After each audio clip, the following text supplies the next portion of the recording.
First of all, I want to thank everybody who have taken the trouble and come over tonight here. You have brought a special energy, both for us, for Rod and myself. I love always to be especially with children and with the youth. And the grown-ups, they are the ones that truly have caused you young people to be in the path of service. I want to start my story from 1959. Of course, very few of you were born then. But I came to Australia all by myself. That trip was very exceptional because of the fact that there were two other young ladies accompanying me. And these two people, one was from Christian faith and the other one was from Jewish background. And I want to tell you how it happened that the three of us in 1959 came to Australia. At that time, I was working with the National Iranian Oil Company in Abadan, Iran. I was the matron of the hospital and at the same time the chief educator of the School of Nursing that we had in Abadan. At that time, we had Baha'is as student nurses, we had Jewish people as student nurses, we had the Christians as student nurses, and it all started when the British were forced out. The oil became nationalized, so the British had to leave Abadan and Iran. As a result of that, I wanted to know that I was trained as a nurse and as a midwife in England. I had just returned to Iran, and so the vacancy was there. There was no one to run the hospital. There was no one to run this School of Nursing. So it so happened at the same time the beloved guardian didn't want the friends to stay in Tehran, so I went to Abadan. Now, the reason I'm sharing this with you is that, you know, we receive all these messages from the Universal House of Justice, and they try to tell us that our very actions have to be in place of work and in place, or whether we are at university, wherever we are, our actions as the Baha'is should be there. There should be no difference between our private life and our social and professional life. So, when they wanted, every 4 years, there is an international conference of nurses. That year, the conference was in Melbourne, and we needed to send some representatives from the Iranian Nurses Association. Now, how could we, there were 100 nurses, and we had the association, and it was very hard for them to choose 2 representatives. So I suggested to them, how about having an election without nomination, and whoever 2 people had the highest vote, they would be the ones as your representatives. And that is how, in a Muslim country, amongst all those people, they elected one from Jewish background and one from Christian background, Armenian and Jewish. And of course, the National Iranian Oil Company sent me as their representative. The three of us, we arrived in Melbourne for that conference. It was just around the Anzac Day. So my first Anzac Day was in Melbourne in 1959. Now, with these two people, we went to Sydney. As we arrived at the airport in Sydney, I asked the driver, "Do you know about the Baha'i house of worship being built?" He said, "Yes, of course. If you want me, I'll come and pick you up tomorrow and take you there." These two people, these two friends of mine, they could not believe their ears that in a continent like Australia, when you say Baha'i, the taxi driver knows about the Baha'i faith and is willing to come and take us to the site where the building was being built. At the same time, when we got to the hotel, I had a telephone number for one of the members of the Sydney community. I picked up the phone and I called and I said, "Is there anything happening in Sydney tonight?" They said, "Not tonight, but tomorrow night, which is Friday, we have got a fireside, and you're more than welcome to come."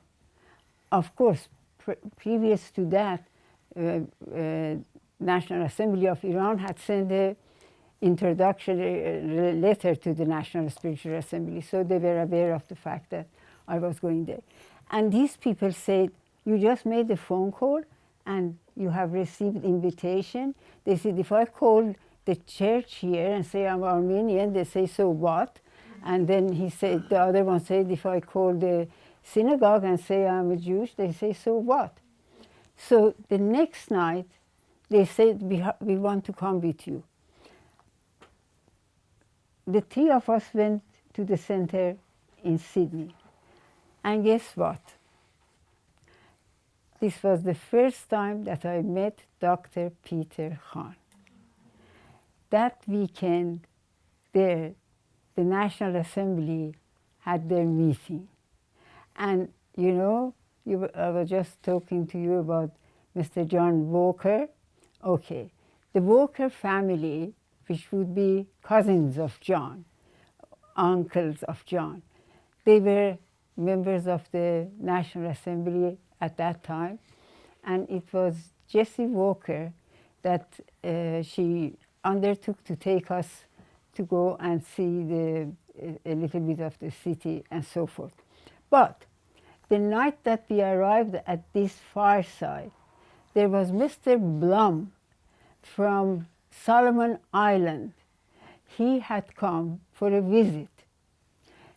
And these two friends of mine, they just could not believe it, that the faith had been established so far, even in a place like Solomon Island. And here was an American gentleman who had been pioneering there and arrived there.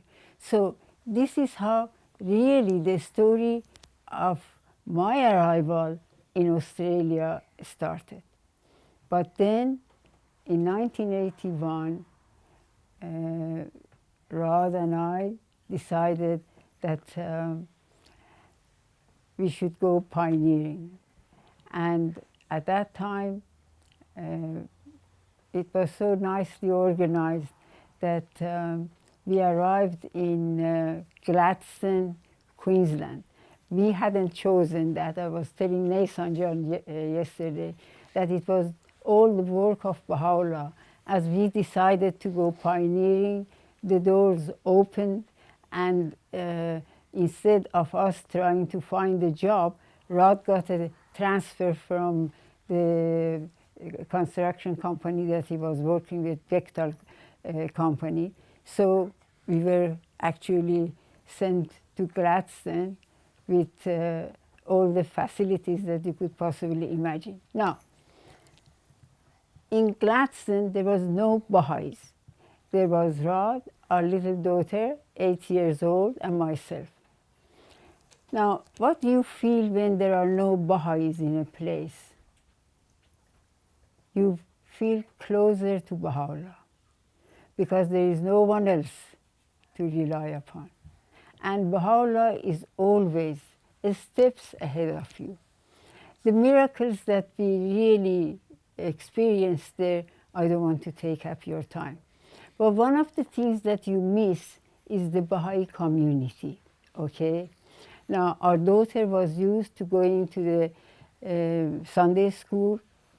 She was used to having firesides in our home every Friday night. She was used to a very active Baha'i community. She had all her cousins and aunties and uncles. Now we were the only Baha'is in this small place. Gladstone had about 16,000, 17,000 population from San Francisco Bay Area, so you can imagine. But in order for her not to miss anything, I started having classes for her. Now, we had our 19-day feast. This couch that you see we are sitting here, we thought, okay, she had a lot of stuffed animals. So we would put all the stuffed animals sitting here, and we would sit around, and then we would have our feast. And we decided that she would be the chairman, I would be the secretary, and Rod was just a member of the community. So that was how, then she would pick up each one of these stuffed animals and say a prayer for them. So, and the idea was that one of these days we would have a local spiritual assembly in Gladstone, which I want to tell you now. Indeed, we do have a local spiritual assembly in Gladstone, and I believe that that's one of the clusters there that works very, very well in central Queensland, if I'm not making a mistake. So this was how we started our journey to Australia. But then we had a great bounty. Gladstone is very close to Rockhampton. Our greatest bounty was being close to Hand of the Cause of God, Mr. Featherstone. And this was really, truly a blessing that we never in our life thought that we would have such a blessing. And he used to come to our home frequently. We used to go and visit them. But I don't want to repeat the same thing that I told Nathan John. He already has got all that. Now, when Rod was transferred to Melbourne, naturally we had to come over here. Now, when we came over here, again, we were going to go where there were no Baha'is. So we came to Knox community. There wasn't a soul, I mean a Baha'i soul, in this area. As a result of that, we had to really start getting acquainted with some of our closest neighbors, which we started doing this. And above all, it was just about the time when I came here in 1985, the promise of world peace was just given to us by the Universal House of Justice. And this needed to be presented to the members of the parliament, to the mayors, to all the, what to call them? Help me. The dignitaries. Okay, so I made a point about taking this promise of world peace to the mayor of Knox. She was a lady, and when I started introducing the faith to her, and she heard about the equality of the rights of men and women, and I said how wonderful it was that our mayor was a lady, she was delighted. So I presented her with the promise of world peace and some other pamphlets and writings. This was the start of our association. There was no rules and there was nobody else in Knox. I invited this mayor to come to our home for Nowruz celebration. We invited 2 or 3 other, four other members of the Australian Baha'is in this very room. The mayor came and with her secretary, and we had a beautiful program for Nowruz and explaining about the fast, about the Baha'i calendar, about the teachings. She was delighted. She was Catholic, very devoted Catholic, but she fully understood. So we, I had cooked a Persian meal, as you know, and she was very happy. And then at the same time, I had made a little bit of jam and so on and so forth. So before she left, I gave her that. Nothing special, just some homemade jam. You know, she was so affected by this invitation, by this love that was showered upon her, that next morning when we got up, there was a huge bouquet of flowers outside the door with a note of thanks for a delightful evening that she had spent here. So this was the beginning of our association with this mayor of Knox. The next thing was to get acquainted with the newspaper of Knox. So again, we went to the newspaper. They said, "What do you want from us?" I said, "We don't want anything from you. We have got some present for you." So the editor accepted the promise of world peace, but at the same time, we had to present the promise of world peace to the member of the parliament here. As a result of this initial presentation, it ended up by them sending a photographer as we presented the promise of world peace to the member of the parliament. And not only that, but they printed that in the paper the next day. So this, I want to tell you that when you are all alone by yourself, or you are, then you have to initiate things yourself by putting all your trust in Baha'u'llah, because there is nobody else there to help you. And he opens the door for you. Now, that's enough of stories about Melbourne. Let's go a little bit further. Nathan John said that I was appointed a counsellor. This was in 1988. And of course, I don't know how you feel, but how you would feel, but when they appoint you as a counsellor, of course, apart from shock, there is always that feeling of inadequacy, and there is the feeling of unworthiness. And this remains with you. Not a moment do you think that, okay, yeah, you were fitted for this job. Never. Actually, at least this is the way I felt through all my life, that it was just an accident, but I was never worthy for having to give service in this manner. But anyhow, being a member of the Continental Board of Councillors opened other doors. Number one thing was the members of that board. There was such a love amongst us. Nathan John's father, my dear Cyrus John Naraghi, was a member of that board. At the beginning, we had Mr. Suhail Alai, who is also now in Abha Kingdom. We had Mrs. Tina Hancock, she's in Abha Kingdom. We had Uncle Maka from Tonga, he is in Abha Kingdom.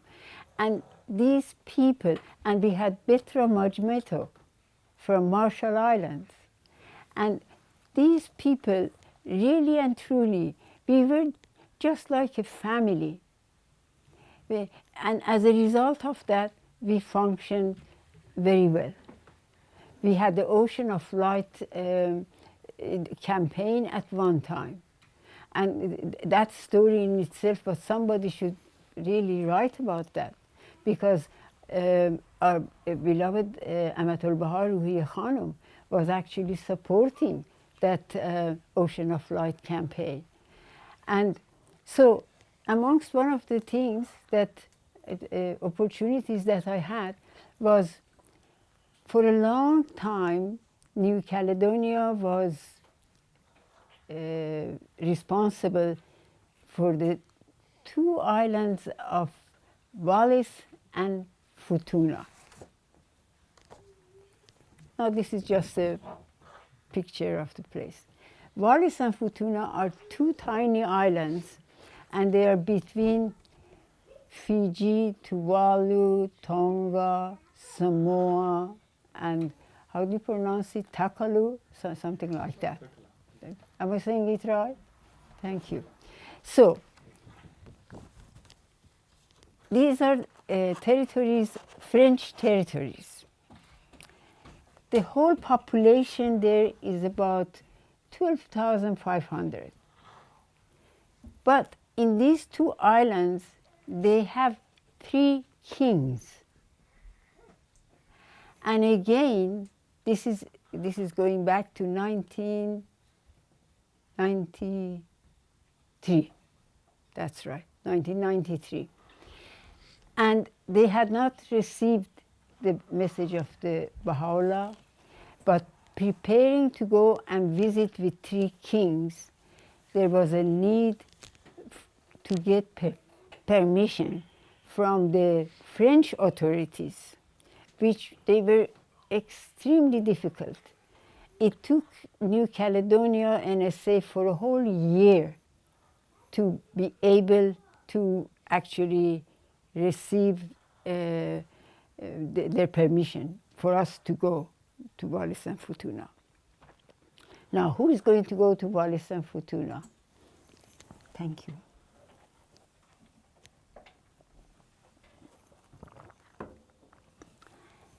It was very interesting.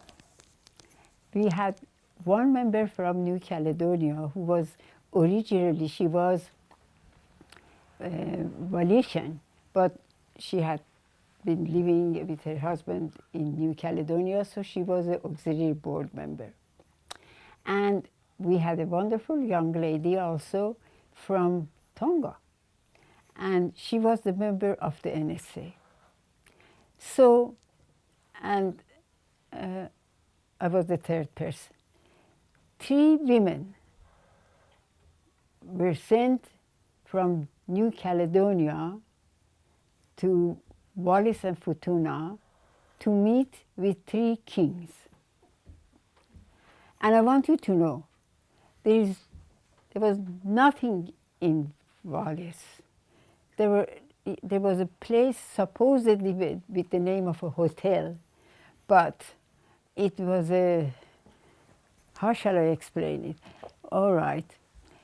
Consider half of this room upstairs with 3 beds next to each other, and there was a little space there with a hose hanging that was supposed to be our shower, and downstairs was supposed to be a restaurant, but the only thing that you could have there was some toast and some eggs if you were lucky.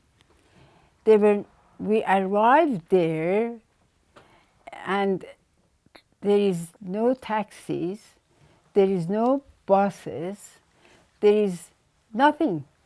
And now we have arrived there and we have got an appointment that same afternoon with one of these French officers out there in the city, and we didn't realize we were close to the airport and how far we were from where we were supposed to go. So what are we going to do? 3 ladies and no facilities. The lady who had actually this little place was supposed to be our hotel, she said she had to take her daughter to the school or wherever. She would give us a lift. So we were very grateful because she had the car. So we go, she takes us to the center of the city there, and we go to this office of this French gentleman, and there is a note there. Sorry, I'm not going to be back until 4 o'clock or 5 o'clock. Now, the distance between where we were staying and the center of the city where this office was, it was quite a long distance with the car. Now, she has left us, and there are 3 ladies in the middle of the city there, and no facilities. How are we going to get back? There was nowhere we could stay. It's in the middle of the day.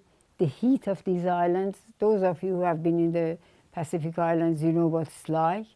Now, the 3 of us, we are walking. We said, okay, let's start walking back because, you know, we saw that was just a straight line. So we start walking back. Of course, it would have taken us a month to get back as we were walking. And so, there were no cars, there was nothing. So ultimately I said, you know, there is only one way. We just have to stand somewhere, just wait here. Apart from saying a lot of prayers, we wait here, and I give them the signal if any car or anything passes. So they had never done this before. So anyhow, we waited and waited until one car was passing. And 2 trucks passed by, no, 1 truck passed by, and the driver looked and thought that there were 3 crazy people, because you see, the community is so small, they know that these people don't belong. And so this man stopped. This was a French teacher. He said, what are you doing here? So we had to start telling him that we were Baha'is and that, you know, we had come here to give presentation to the kings. And he looked at us and said, you don't have any facilities, you don't even have a car or anything. So, but I found out that there were only 2 taxis in this place. And now we had to find out at least if we could have one of these taxis. Now, I wanted to tell you, I want you to know about the fact that in Wallis and Futuna, they are all Catholics. They do not allow any Protestant or any other denomination of Christianity to set foot in their place. The same day that we arrived, another plane came, and they were Mormons. They kept them at the airport, and they sent them back. This was to the degree that they were, making sure that no other religion or sect of any Christianity would set foot there.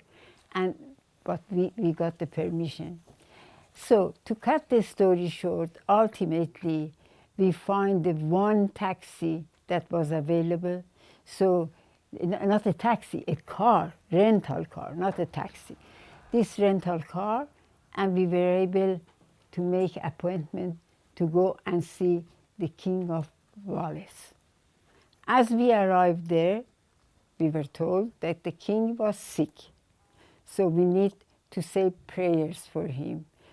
Please make an appointment, come later. And you know, our permission to stay there was just a few days. We could not stay there longer than the visa had. So we had to make another appointment with them. the next day we were going to Futuna. So we went to Futuna, and we were taken to the French office there, and the officer told us how we should go to the presence of the king. Here is one of the kings. But I have got a little album out there for refreshment. You can have a look at it. So now there are 3 women. Now, these 3 women, I spoke English. The French girl spoke French. The young lady from Tonga, she spoke Tongan, knew little bit of English, and the 2 of them understood each other a little bit, and the 3 of us had to really converse with much difficulty. But nevertheless, we made a decision as to who should present things to the kings. And when you go to present the kings, you have to have the mats, you have to have kava root, you have to have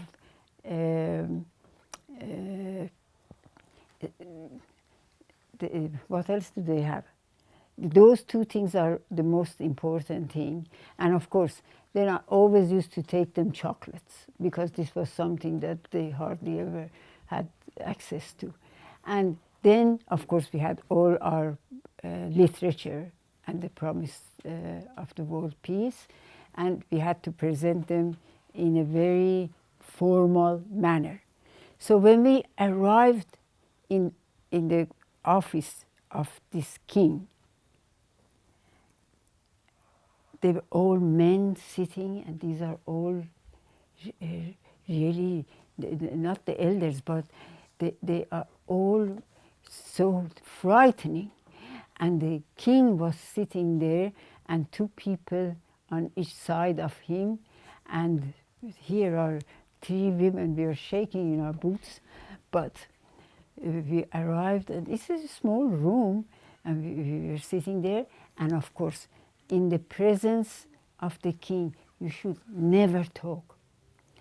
You have to have he has a spokesperson, he doesn't talk, and you have to have also a spokesperson, but not until he gives you permission. Or not him, but he's a spokesman, gives you permission to talk. So now we had decided that the lady from Tonga would give the presentation. And it was some sight to see.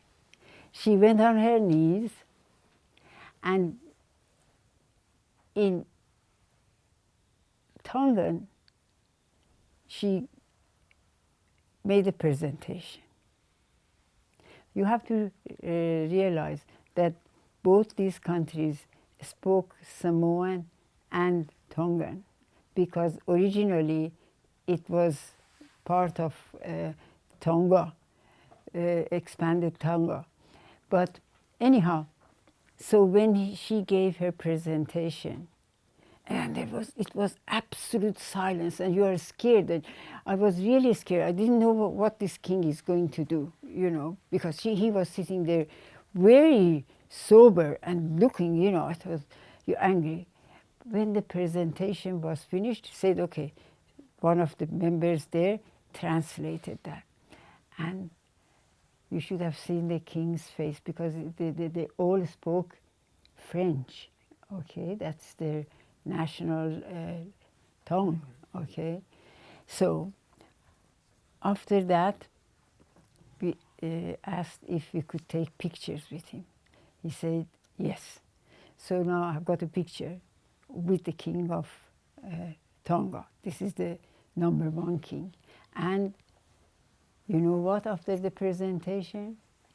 He said, the Baha'is can come here and teach. You let me know when you are coming.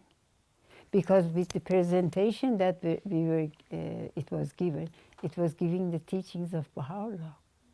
What's the teachings? So we could not believe this. We left this king because in one side of Futuna there is one king, in the other side now there is another king. So we were driven to the next king. He was an older man. And if you look at these people, you can see their pictures. They don't look like kings, okay? But they have the power in their hands. Presentation again was given to this king.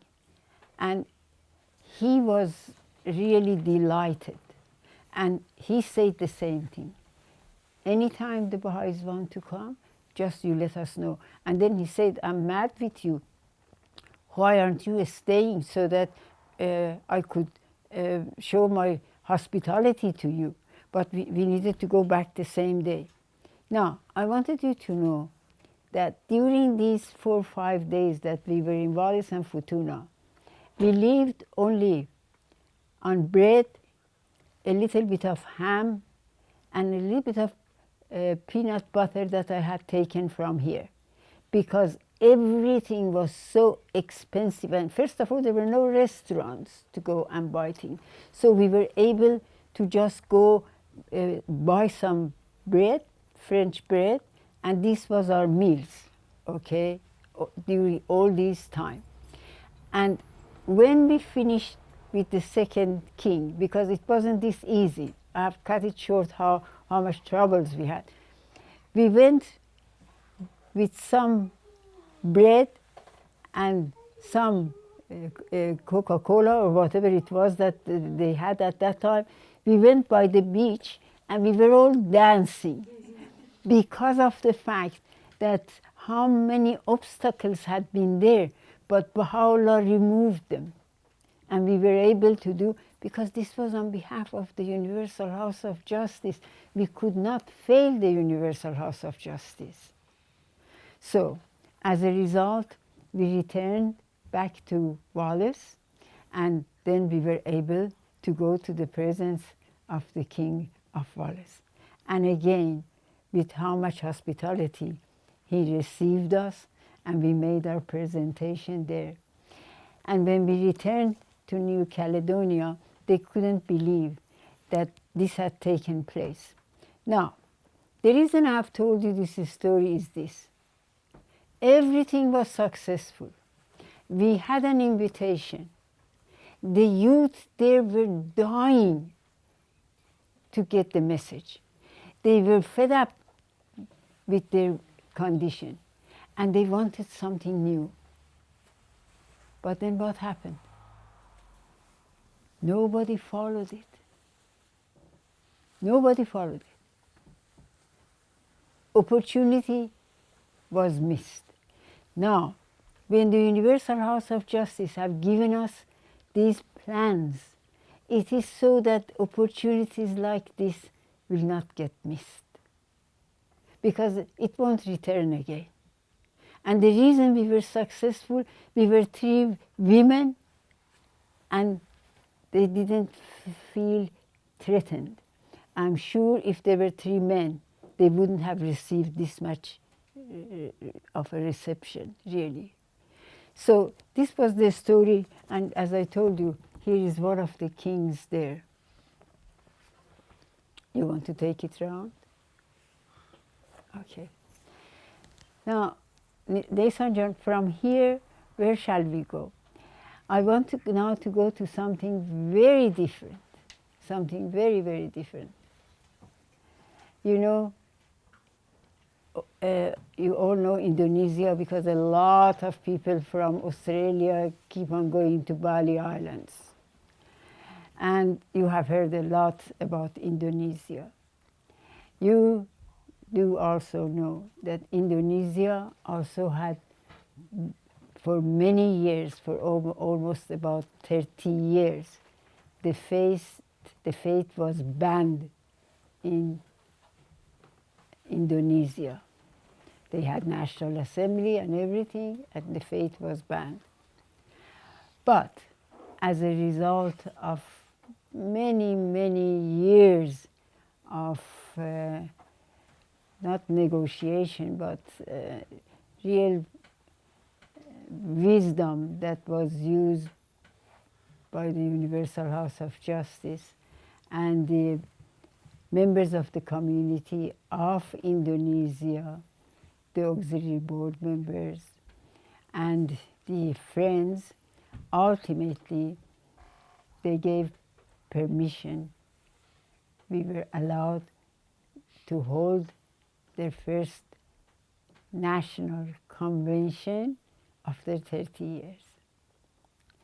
And this was one of the great bounties and blessings that was showered open upon me, that the Universal House of Justice sent me as their representative to Indonesia for their national convention for the first time, and also to take the Kitab Aqdas to them for the first time.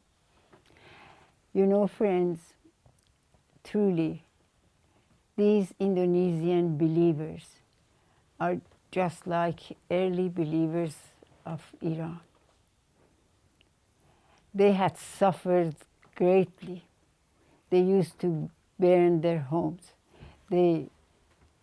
As soon as they find out that there was a Baha'i child, they would refuse having him or her at their schools. They suffered a great deal. But what I learned from those pioneers, early pioneers who had gone to Indonesia and served steadfastly that community and remained there with all the difficulties that they had, it was just unbelievable, really unbelievable. And when all the delegates, this was a closed convention, the community was overjoyed. You should have seen the baskets of flowers that they sent for this national convention. The joy in their hearts that after all these years they had been able to have national convention.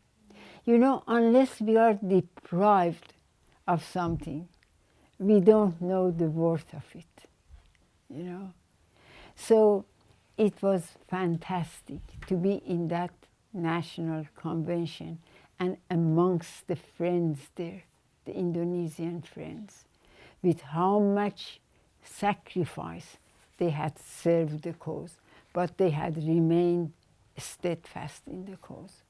So truly, it was one of those experiences that I shall never forget. I have got an album out there again that you can go through it and see the gathering and the faces so happy, so that after all those years they were able to actually elect their national spiritual assembly. So, Nathan John, this was another one of those special moments that one does not ever forget. Now I'm thinking that, okay, compare this with the condition now in Iran. Okay, the day will come that they also will be able to once more elect their national spiritual assembly, but it's going to be with all the sacrifices that they are making right now. Otherwise, it won't happen. Okay, what other story do you want me to tell you? Because you see, they say the old people can sit and talk, but now you must be getting tired. But I wanted to tell you something. Somebody once asked me, how old are you? I said, well, 100 and over. He said, how come? I said, you know, well, the story goes as such as this. When we were first married, Rod took me to Scottsdale, Arizona. And where we lived in these apartment buildings over there, there was a little playground for children, okay? And they were the ages 3, 4, you know, playing there. They had the swings, they had the slides, and they had the sands, and, you know, all of those things. And I used to stop by and sort of talk to them. One day I stopped by, and there were a number of these kids over there. And I started asking them. I said, and I'd been married just about a couple of weeks, okay? So I said, how old are you? One said this 3, the other one said 4, or whatever they just said. So then after they said how old they were, I don't know why, what came upon me, but I said, and I'm 7. There was this little boy. He looked me up and he looked me down and said, mm-mm. So I said, what do you mean? How old do you think I am? Again, he looked me up and he looked me down and said, at least 100.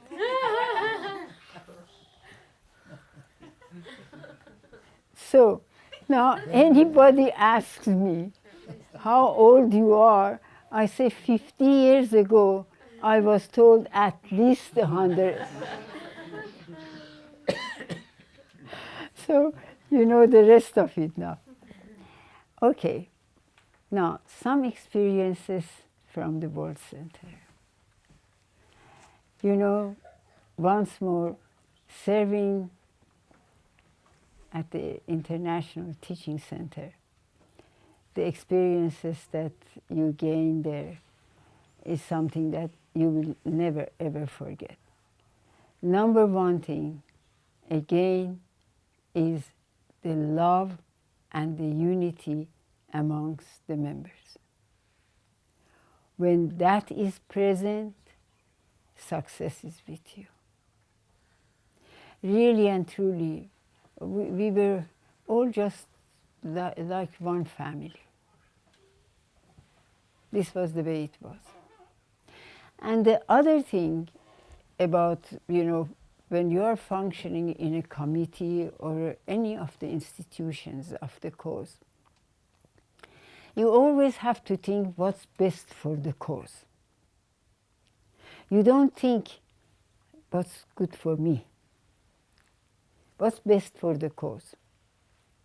I'll give you an example. Each one of us had a different capacity, which we do. We are not all the same. We have our strength and we have our weaknesses. So what do? We always build up on the strength. Isn't that true? So this was the way that we functioned. We saw, the teaching center saw that who had the best capacity for what kind of assignment. And that was the way that it was done. That's why it was always with success. A lot of us, you know, felt easy at one path of service, one thing. Others felt stronger on the same issue. So we were saying, okay, if you want to send someone to go and meet with whatever National Assembly who needs whatever type of help or whatever Continental Board, okay. Who do we send? We send the person that had the best capacity for performing that job.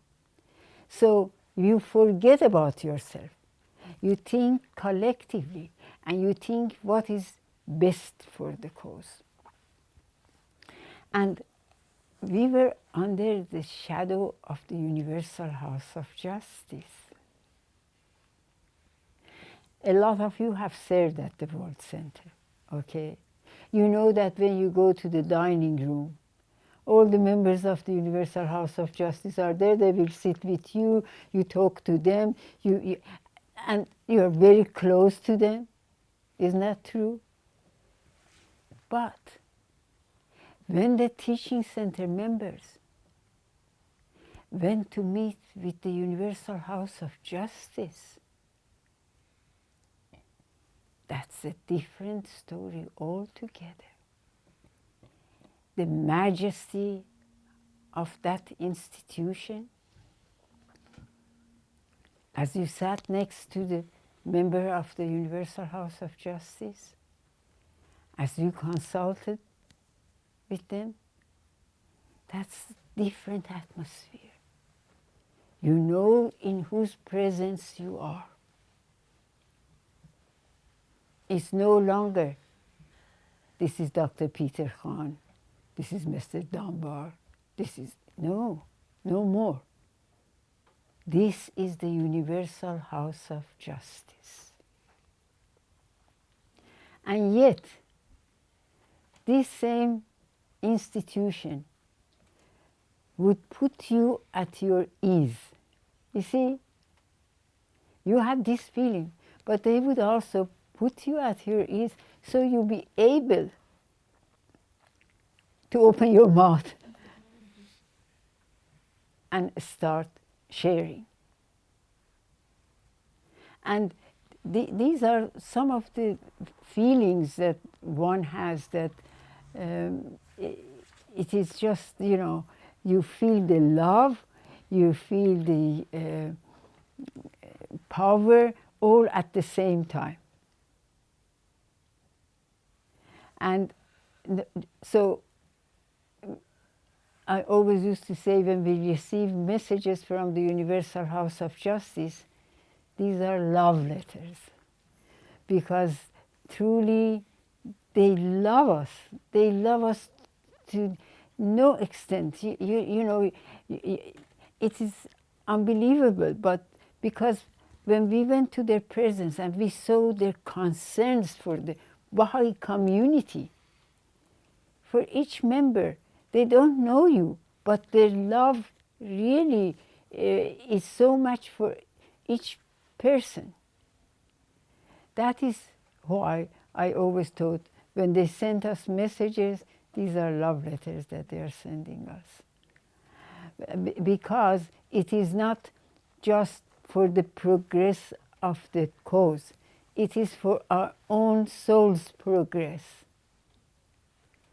We take a step and we serve, really and truly, it's for us. So I just thought that I would share with you that, you know, being in the presence of the Universal House of Justice is different to being in the presence of a member of the Universal House of Justice. And they themselves also always make that clear. You have seen them when they come to the communities. They say, unless they have got a message from the Universal House of Justice, they share it with you, okay. But otherwise they say, well, I'm just a member. This is my thought, okay? They never say, this is the thought of the Universal House of Justice. I think naturally it's the guidance of the Universal House of Justice that we have to follow. But at the same time, there are a few things in my heart that I think I will just share it, particularly with the youth and young people. That doesn't matter, with everybody. I feel that apart from following the guidance of the Universal House of Justice, the youth and the rest of us, we should study a lot apart from the Ruhi books.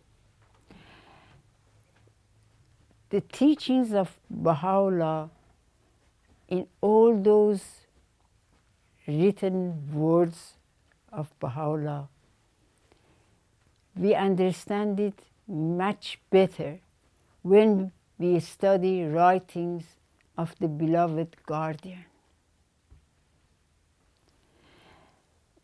Beloved guardian spent 36 years of his life just to assist us. We really don't understand all the teachings unless we read the writings of the beloved guardian. The youth should read World Order of Baha'u'llah, Dispensation of Baha'u'llah, Promised Days Come, Advent of Divine Justice, as many books that you can get hold of from the guardian. Please read them, because those are the ones that, you know, early believers, I was just listening to one of the tapes of Mr. Taherzadeh, but this, Mr. Futan also told us at one time. He said, you know, when we were in Iran and we read the Kitab Aqdas and we thought about the New World Order and so on and so forth, our imaginations were just something else. We never understood it.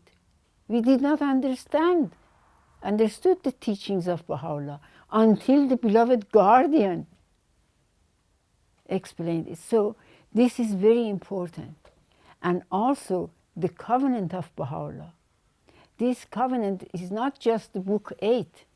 You should continuously read Will and Testament of Abdul Baha, Kitab Ahdi.